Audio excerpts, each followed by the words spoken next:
Rhiannon Dixon versus Karen Carabajal, 10 rounds for the WBO women's lightweight title. I think it's going to be a pretty good matchup, man. Let's get into it. Let's start with Rhiannon Dixon. 9 wins, no losses, 1 win by way of knockout. This on paper is going to be her toughest test to date.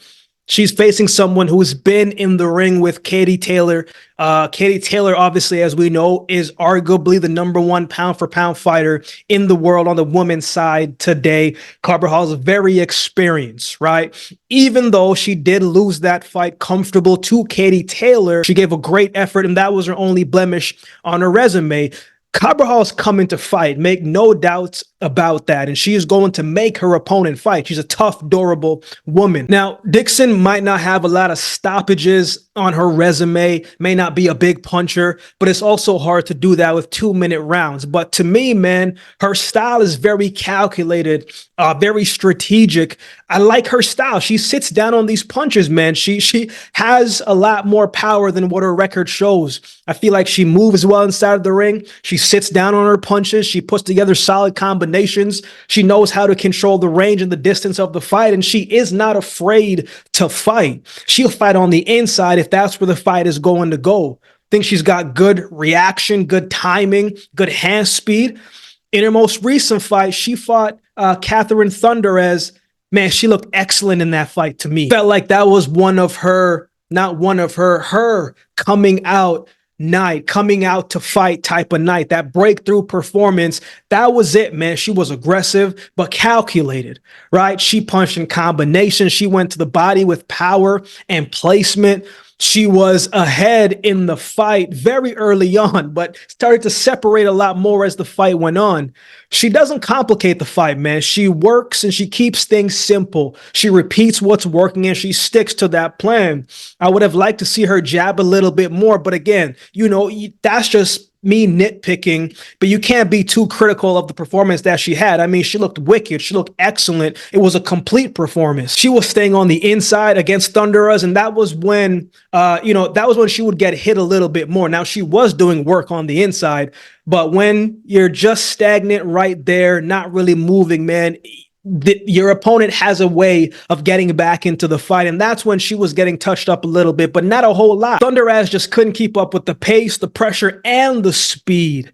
So I'm expecting this fight, man, to be another great showing of Rhiannon Dixon. I'm expecting that same physical, that same performance from Rhiannon Dixon in this fight, right? I don't think she should stay in the pocket too long against Carabajal because Carabajal is physical, man. She's a physical woman, and she's going to want to make it scrappy, and she's going to want to make it, a mix of a brawl and kind of her staying in that comfort zone in that mid-distance range. But I think Rhiannon Dixon does a great job of slipping in and slipping out. And I think plus her being a southpaw might make things a little bit tricky as well, too. So I'm looking forward to seeing what version of Rhiannon Dixon that we're going to get, man, because right now she's moving in that upward trajectory.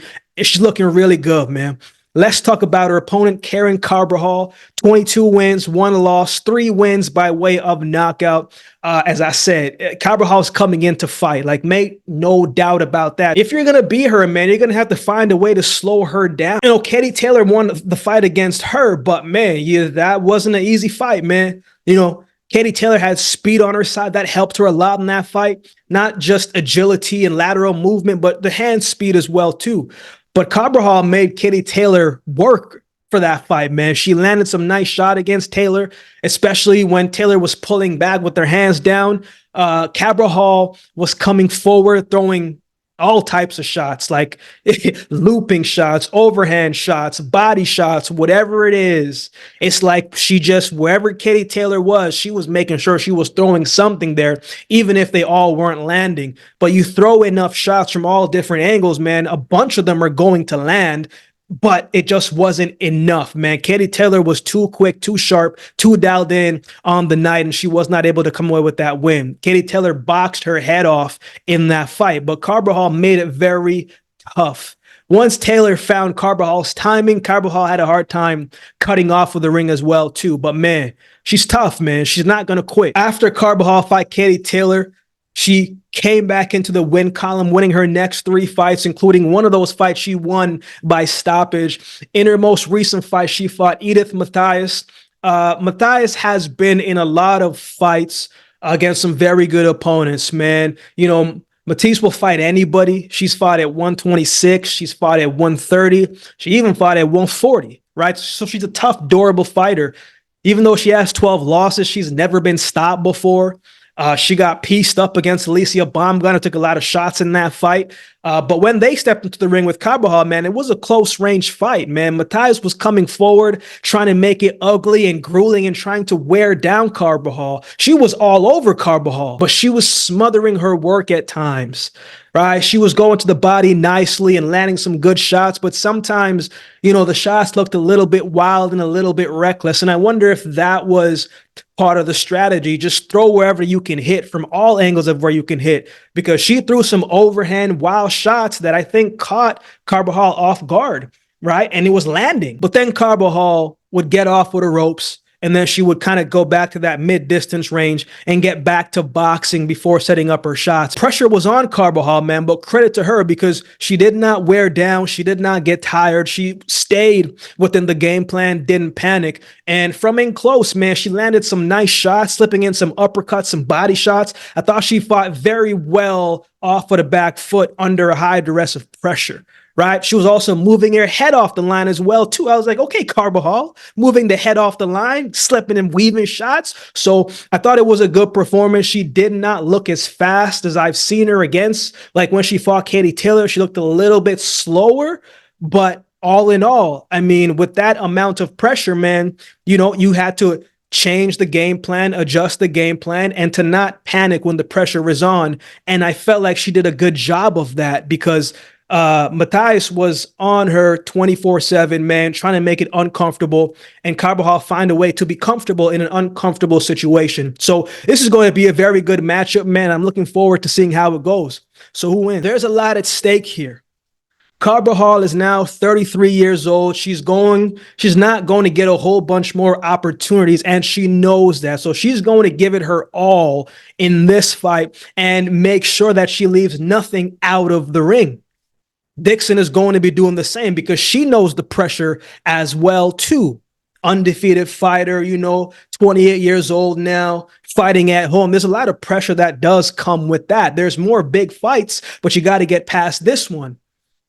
I don't think Dixon is as sharp as Katie Taylor, nor as fast as Katie Taylor, but I think she can execute the same similar game plan because she is an accurate puncher. She is fast in her way. Like she has a lot of talent inside of her and a lot of things that she can use to her advantage against Carabajal, who's a little bit slower, a little bit older, may not move as well, right? So Dixon likes to fight with fire as well, too. I don't think she's afraid of that. She can go into this fight and box with smartness if she has to, or if it's a brawl, she can fight with calculations and she knows how to maneuver on the inside. Plus, as I said at the beginning, I think her being a southpaw is going to work in her favor and make things a little bit tricky for Carabajal as well. If Carabajal is going to win this fight, man, she's going to have to fight a near perfect fight. She's not the home fighter.